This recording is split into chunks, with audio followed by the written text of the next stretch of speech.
Do you find yourself making the everyday mistake of using this word for this or this for this? If so, you may want to stay around till the end of the video to know how to tell the meanings apart. Welcome to English in Real Life with Victor, where we learn English for real communication and not just the classroom. For today's lesson, we're going to talk about some confusing pair of words in English that a lot of people find difficult to tell their usage and their meaning apart. So before we go into the conversation, listen to this passage, observe the caption, look at the words in colored letter and see if you can identify or understand their meanings and their usage apart. Then we'll come back to explain them. Mr. George tells his students that learning English should be part of their everyday routine. In fact, he encourages them to practice every day, even if it's only for a few minutes. One morning, he walked into the classroom and said, "There is something important I want to teach you today." The students looked at the teacher with curiosity because they're always excited when he introduces a new language tip. Mr. George continued, "Many learners confuse it and it. Remember, it simply means it is or it has, while it shows possession. For example, a dog wags its tail when it's happy." The class listened carefully and became very quiet so they would not miss anything. Mr. George smiled and said, "I'm quite impressed by how attentive you are today." At the end of the lesson, he said, "If you practice these differences every day, they will become part of your everyday English, and soon you will use them correctly without even thinking about it." The student nodded. They're confident that with practice, English will become much easier for them. Welcome back and let's get started. The first pair we're looking at is everyday written together and everyday written separately. Everyday written together means something that is common, something that is regular, or something that is ordinary. Ordinary, common, regular, these are possible meanings for the word everyday written together. It's actually an adjective that describes a noun or a pronoun in a sentence. So for instance, when I began this lesson, I said, do you find yourself making the everyday mistake? Everyday mistake.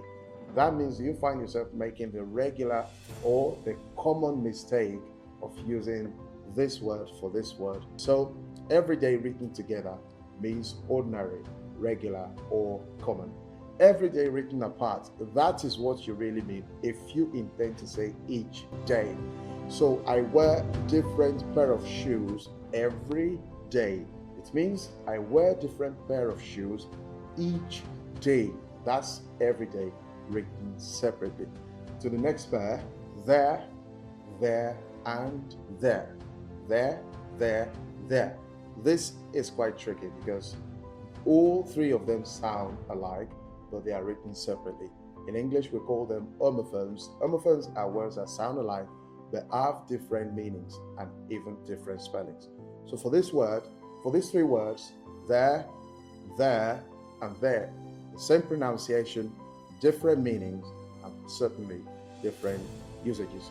So let's begin with the first. There, it indicates possession. Anywhere you see this, T-H-E-I-R, it's used to indicate possession or ownership.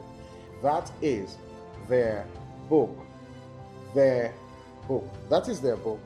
There is indicating the owners of the book. That is their book. So you use their, T-H-E-I-R, when you intend to indicate ownership.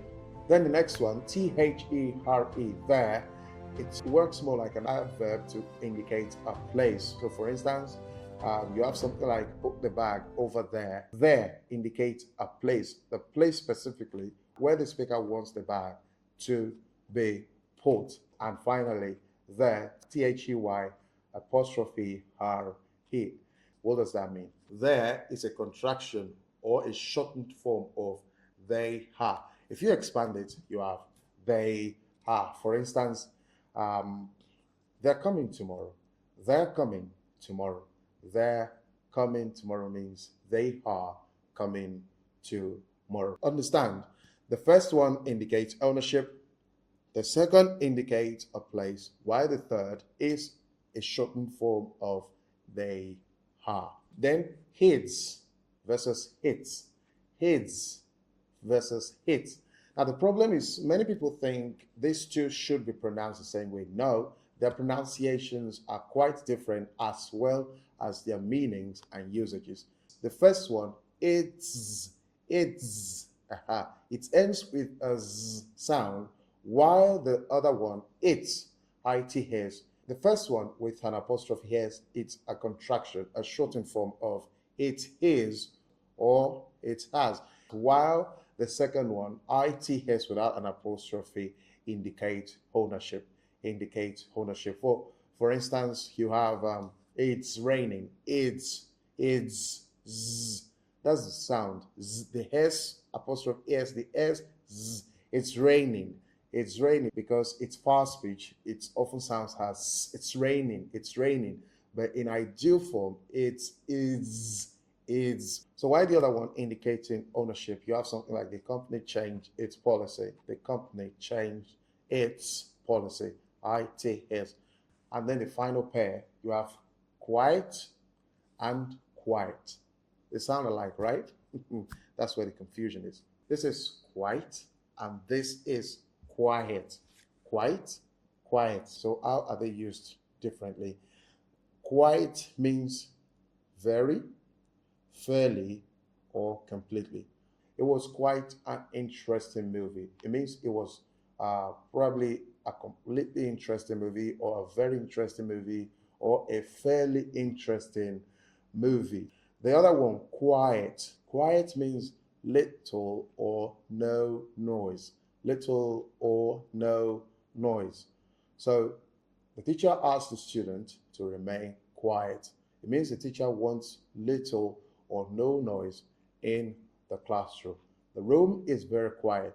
It does mean that either there's no noise at all in the room, or there is a little noise in the room. So like Mr. George in the passage, I'm also advising you to make practicing English an everyday affair for you. And if you have any problem with some confusing words in English you would like me to talk about in the next video, please drop them in the comment box, share for others who are interested, like, subscribe. And while you are subscribing, please ensure to turn on the notification bell. Subscription is free. Until next time we meet, I'm Victor. Thank you. Bye.